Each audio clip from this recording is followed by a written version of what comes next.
Hello everyone, I hope you all are doing well. My name is Prashant Singh and you are watching us at Fullmarks YouTube channel. Today we are having Chetan Shah here. Hello everyone. Who is 4th year Chemical Engineering from MNIT Jaipur. इनका इस year GRE में 327 marks आया जो कि बहुत अच्छा score माना जाता है. GRE एस्पिरेंट्स के लिए ये एक इंस्पिरेशन की तरह है. तो सबसे पहले तो मैंने कॉन्ग्रेचुलेट करना चाहूँगा. थैंक यू प्रशांत.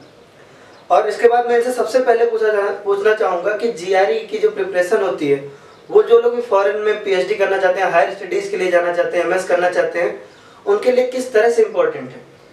देखिए, देखा जाए तो GRE का स्कोर काफ़ी ज़्यादा मैटर करता है मोस्टली US और ऑस्ट्रेलिया जैसी कंट्रीज़ में, क्योंकि GRE जो है आपका एनालिटिकल जो क्वालिटी है आप में वो जज करता है. इससे यूनिवर्सिटीज़ को ये पता चलता है कि आप में कितनी क्षमता है किसी भी चीज़ को समझने की और किसी भी प्रॉब्लम को सॉल्व करने की. अगर मान लीजिए जो हायर स्टडीज़ जाते हैं उनके लिए मोस्टली क्लास रैंक अच्छा चाहिए या फिर एक CGPA जो होना चाहिए वो अच्छा लगता है उसके लिए. लेकिन अगर आपका CGPA एवरेज भी है उससे थोड़ा कम भी है तो GRE स्कोर वो है कि जो आपको इस चीज़ को कंपेंसेट करने में हेल्प करेगा. जैसे मेरा खुद का CGPA थोड़ा लोअर साइड पे था, लेकिन मेरे GRE स्कोर ने मुझे बहुत फ़ायदा दिलाया US की 2 यूनिवर्सिटीज़ में मतलब एडमिट आने के लिए. अब यही चीज़ बाकी लोगों को भी अप्लाई होती है. अगर आपका स्कोर जो क्लास रैंक है वगैरह वो कम भी है तो GRE आपको कंपेंसेट करेगा. और एक और इम्पॉर्टेंट चीज़ ये है कि GRE 1 अटेम्प्ट में अगर आप अच्छे से निकाल रहे हो तो उसका भी एक अच्छा इंप्रेशन पड़ता है. तो बहुत सही बात वो होती है कि आप अच्छे से GRE को प्रिपेयर करो और फिर GRE दो और GRE का एक ही बार में अच्छा स्कोर ले आओ. जैसे अभी आपने बताया कि GRE USA से आपकी 2 यूनिवर्सिटीज़ से कॉल आएगा, ठीक है? उन दोनों यूनिवर्सिटीज़ के बारे में थोड़ा सा बताइए, ब्रीफ में बता दीजिए हमारे स्टूडेंट्स. पहली तो यूनिवर्सिटी है यूनिवर्सिटी ऑफ मेरीलैंड जो कि मेरीलैंड करके एक जगह है वहीं पर है. और दूसरी एक यूनिवर्सिटी है university of California San Diego. मैं केमिकल इंजीनियरिंग का स्टूडेंट हूँ तो मैंने अपने जो केमिकल इंजीनियरिंग डिपार्टमेंट जिस यूनिवर्सिटीज़ में अच्छे थे उन्हीं में अप्लाई किया था. और इन दोनों के chemical engineering department worldwide famous है. और university of California San Diego जो है वो तो ओवरऑल अगर यूनिवर्सिटी देखा जाए तो भी top 50 universities of the world में आती है. सो ओवरऑल बहुत अच्छे यूनिवर्सिटीज़ से मुझे कॉल आया है और इसमें मैं कहूँगा कि GRE स्कोर का बहुत ज़्यादा मुझे फ़ायदा हुआ है. हाँ बिल्कुल. जो है अब मैं जानना चाहूँगा किसी भी एग्ज़ाम के लिए अगर आप बात करें तो एग्ज़ाम पैटर्न लोगों तक समझना, एग्ज़ाम पैटर्न को ढंग से समझना बहुत ज़्यादा ज़रूरी है. तो एग्ज़ाम पैटर्न को आप बताइए इस तरह से कि हमारे जो स्टूडेंट्स हैं वो ढंग से समझ पाएँ और उसकी प्रिपरेशन ढंग से करें. आपने मतलब बहुत सही बोला प्रशांत कि किसी भी एग्ज़ाम को अपीयर करने से पहले उसका पैटर्न समझ लेना ज़रूरी है कि उसमें कैसी आपको रिक्वायरमेंट्स है और उसी हिसाब से फिर आप अपना प्रिपरेशन मॉडल भी बना सकते हो. तो पहले GRE में देखते हैं कि कैसे क्वेश्चंस आते हैं या क्या पैटर्न्स होते हैं, कैसे सेक्शंस होते हैं. GRE में 3 सेक्शंस होते हैं. सबसे पहला सेक्शन होता है एनालिटिकल राइटिंग का, दूसरा होता है वर्बल सेक्शन और तीसरा होता है क्वांटिटेटिव. तो एनालिटिकल राइटिंग में क्या होता है कि आपको 2 क्वेश्चंस दिए जाते हैं. पहला क्वेश्चन आपका होता है कि एनालाइजिंग एन इशू. उसमें आपको कोई भी एक इशू दे देंगे या फिर एक कोई स्टेटमेंट दे देंगे जिसको आपको अच्छे से पढ़ के एनालाइज करना है. इस क्वेश्चन में आपको ये भी गिवन होता है कि आपको इशू के बारे में किन किन चीज़ों पे एनालाइज करना है कि उसके पीछे के इश्यूज क्या है, उसके इम्प्लीकेशंस क्या है, वो सही है या गलत है. फिर आपको ये लिखना होता है आधे घंटे के टाइम में कि आप उस स्टेटमेंट से कितना अग्री करते हो और कितना डिसअग्री करते हो. और हर पॉइंट पे आपको रीजनिंग देना होता है. ये नहीं कि आप कुछ भी लिख के आ गए बस अच्छे अच्छे वर्ड्स यूज़ कर लिए तो आपका एक वो अच्छा बन जाएगा. नहीं, आपको ढंग से रीजनिंग के साथ लिखना है. दूसरा होता है एनालाइजिंग एन आर्गुमेंट. अब इसमें ये होता है कि एक कोई मान लीजिए कोई कंपनी है या फिर कोई अथॉरिटी है जिसको कोई डिसीजन लेना है तो वो एक आर्गुमेंट पेश करता है उस डिसीजन के फेवर में. अब आपको ये एनालाइज करना होता है कि उनका जो गिवन आर्गुमेंट है वो कितना सही है कितना गलत है. और उसके साथ साथ आपको ये भी आपके खुद के पॉइंट्स जोड़ने होते हैं कि वो डिसीजन लेने के लिए और क्या क्या चीज़ें एनालाइज करनी चाहिए थी. तो ये हो गया एनालिटिकल राइटिंग. इसका जो स्कोर है वो GRE टोटल स्कोर में नहीं जुड़ता है. ये अलग से 0 to 6 के स्केल पे आपको रेटिंग दी जाती है आपके राइटिंग के हिसाब से. दोनों के लिए अलग अलग रेटिंग होती है दोनों सेक्शन के लिए और टोटल फिर एवरेज एक रेटिंग आती है आपकी. उसके बाद आता है आपका वर्बल सेक्शन. वर्बल सेक्शन में फिर से ये सेक्शन जो है 1 घंटे का होगा, आधे आधे घंटे के 2 पेपर्स होंगे, जिसमें कि आपको रीडिंग कॉम्प्रिहेंशन, सेंटेंस कंप्लीशन और सेंटेंस इक्विवेलेंस 3 तरीके के क्वेश्चन होंगे। रीडिंग कॉम्प्रिहेंशन में ये होगा कि आपको पैसेज गिवन रहेगा, उसके ऊपर आपको पैसेज पढ़ के कुछ क्वेश्चंस आंसर करने रहेंगे, कुछ सिंगल चॉइस क्वेश्चंस रहेंगे और कुछ मल्टीपल करेक्ट क्वेश्चंस रहेंगे। दूसरा हो गया जो सेंटेंस इक्विवेलेंस है, उसमें ये होता है कि आपको एक सेंटेंस दे दिया जाएगा, उसमें 1 से लेके 3 फिल इन द ब्लैंक्स होंगे।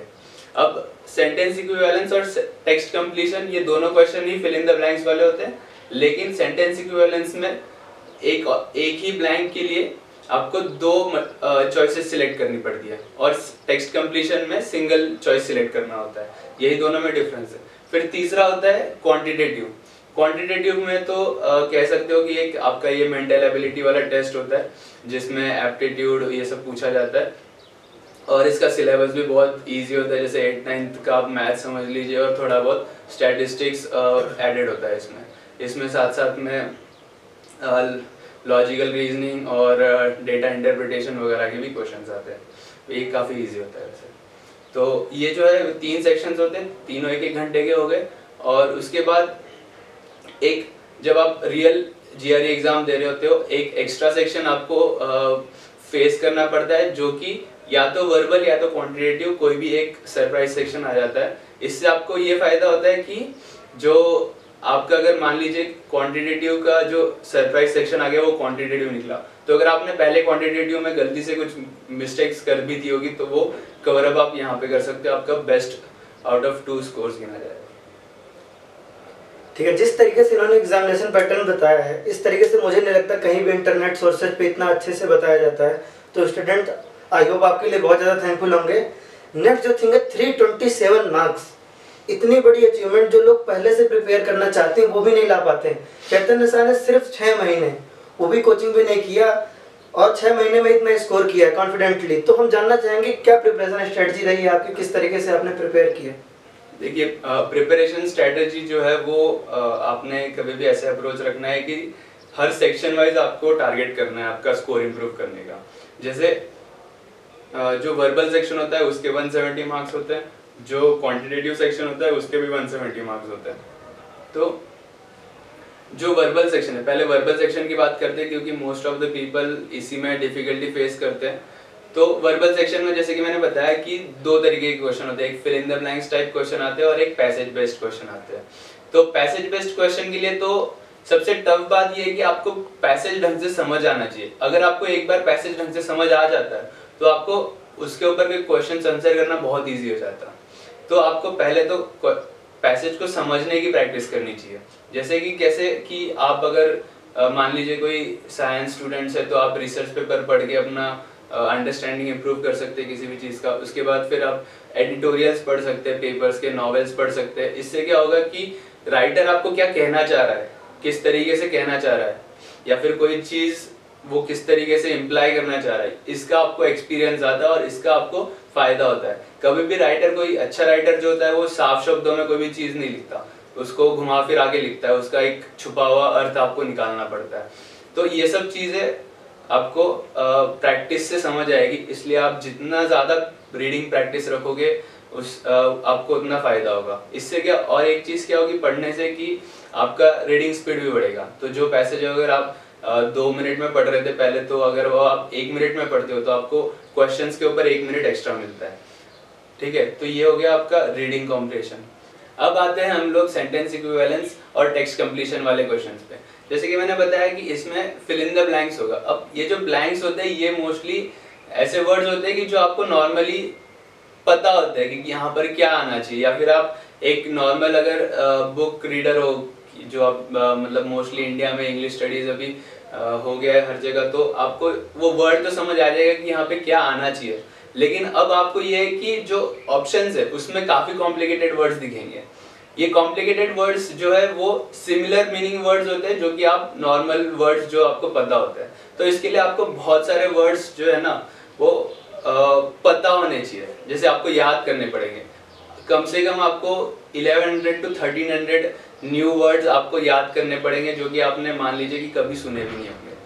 ठीक है। तो अब आपको ये वर्ड्स याद कैसे करने या फिर ये वर्ड्स आपके पास कैसे आएंगे, तो इसके लिए है कि एक मगुश या फिर ETS जो ऐसे इंस्टीट्यूशंस है, इनके वेबसाइट्स है, ऐप्स है, आप उनको रेफर कर सकते हो, या फिर आप किसी कोचिंग के स्टडी मटेरियल से आप ये फ्लैश कार्ड्स होते हैं ऑनलाइन, आपको ये मिलेगा, मटेरियल मिलेगा पढ़ने के लिए, ये आप सब रेफर कर सकते हो।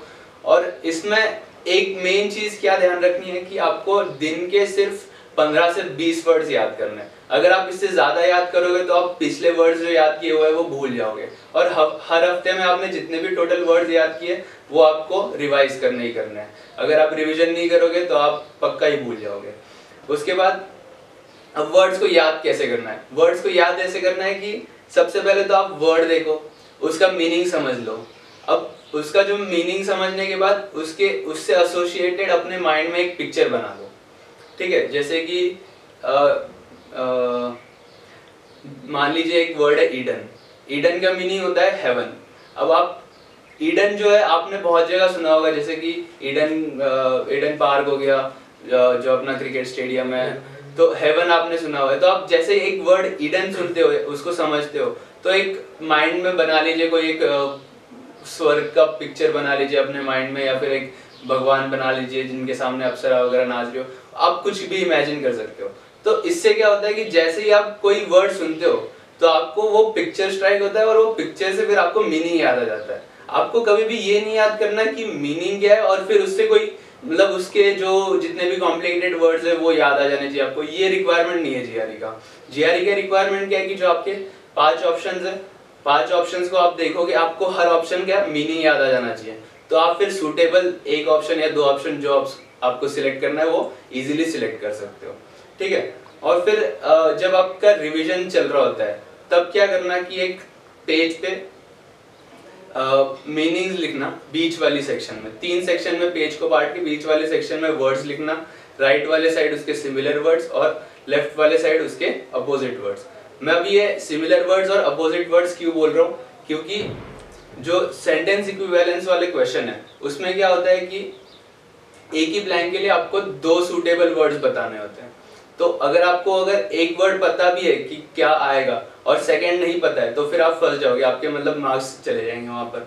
तो आपको जरूरी है कि आप एक जो वर्ड मेन वर्ड पढ़ रहे हो उसके साथ साथ आप सिमिलर वर्ड्स भी याद करके जाओ। और कंफ्यूज करने के लिए मोस्टली अपोजिट वर्ड्स वगैरह भी देते हैं वो लोग, तो इसलिए आपको अपोजिट वर्ड्स भी पता होने चाहिए। एक तरीके से आपका वोकैबुलरी इससे बढ़ेगा ही, तो आपको ये फायदा होने वाला है। उसके बाद जो दूसरा है क्वांटिटेटिव वाला पार्ट, उसके लिए आप जो 8th 9th वाले प्रॉफिट एंड लॉस वाले क्वेश्चन हो गए, स्टैटिस्टिक्स वाले क्वेश्चन हो गए, बेसिक ज्योमेट्री क्वेश्चन हो गए, यही सब आप रिवाइज करके जाओगे तो आपका मतलब सही हो जाएगा। तो प्रिपरेशन स्ट्रेटजी जिस तरह से इन्होंने बताई आपके लिए इम्पोर्टेंट इसलिए है क्योंकि इन्होंने 6 महीने के अंदर ही इसको ढंग से प्रिपेयर किया है। 6 महीने के अंदर जो है जीआरई में इतना अच्छा स्कोर किया है। तो अब जो बात करते हैं, इन्होंने बहुत सारे साइट्स के नाम लिए बीच में, तो इससे आपके मन में थोड़ा तो कन्फ्यूजन होगा कि क्या रहा है, कैसा रहा है, ये कोचिंग जाते थे कि नहीं। तो कोचिंग का इम्पोर्टेंस कितना है, और अगर कोचिंग नहीं जाना है तो किस तरह से उसको सब्स्टिट्यूट करके अपने जीआरई प्रिपरेशन को परफेक्ट बनाना है, इसको आप बताएंगे चैतन्य, थोड़ा है ना इलेबोरेट करेंगे लोगों को। कोचिंग का सीन ये है कि जैसे कोचिंग में कहूँगा कि इम्पोर्टेंट नहीं है, लेकिन एक कोई तो आपके साथ एक गाइड होना चाहिए या फिर एक बेसिक रेफरेंस मटेरियल होना चाहिए आपके पास, जिसको स्टिक करके आप जीआरई प्रिपेयर कर रहे हो। अगर आप 15 जगह से पढ़ना चाहोगे तो हो सकता है कि वो 15 जगह से रिपीटेटिव मटेरियल आपको मिल जाए, या फिर कुछ एक्स्ट्रा ही मिल जाए जो कि जीआरई में रिक्वायर्ड नहीं है, फिर आप अपना टाइम वेस्ट कर लोगे। तो इससे अच्छा है कि आप ऑनलाइन कोई भी एक प्लेटफॉर्म फॉलो करो। जैसे बहुत सारे चीज़ें, जैसे मगुश हो गया, जीआरई एज हो गया, तो इनमें क्या है कि ये जो मैंने वर्बल के बारे में आपको वोकैबुलरी एनहांस के लिए बताया, तो अब इंग्लिश लैंग्वेज में बहुत सारे वर्ड्स हैं, तो आप कौन से 1300 वर्ड्स पढ़ोगे और कौन से नहीं पढ़ोगे। तो ये लोगों का क्या है कि एक्सपर्टीज है इस मैटर पे, तो आप इनके वेबसाइट्स वगैरह पे जाके आप वो वर्ड लिस्ट फाइंड आउट कर सकते हो।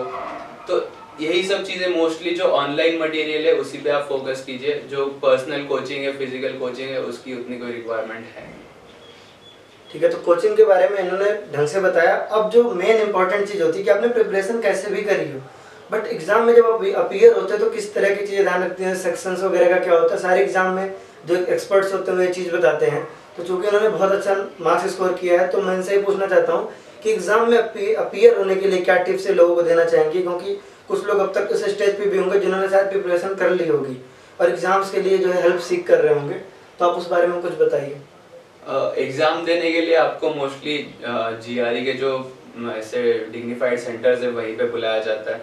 तो वहाँ पे एक रूल ये है कि आपको कोई भी मटेरियल एग्ज़ाम सेंटर के अंदर नहीं ले जाना है। तो आप ये बस ये ले जाइए कि आपको मतलब एक देखिए पूरा जो 3 सेक्शंस है वो 1-1 घंटे के हैं, प्लस आपका सरप्राइज सेक्शन, तो ये चौथा घंटा हो गया, और बीच में थोड़े बहुत ब्रेक्स मिलते हैं 10-10 मिनट के, तो वो मिल गया, और आधा घंटा, तो टोटल अराउंड 4.5 आवर्स आपको एग्ज़ाम देना है। और इस पे मतलब पूरे 4.5 घंटे आपको फोकस्ड रहना है।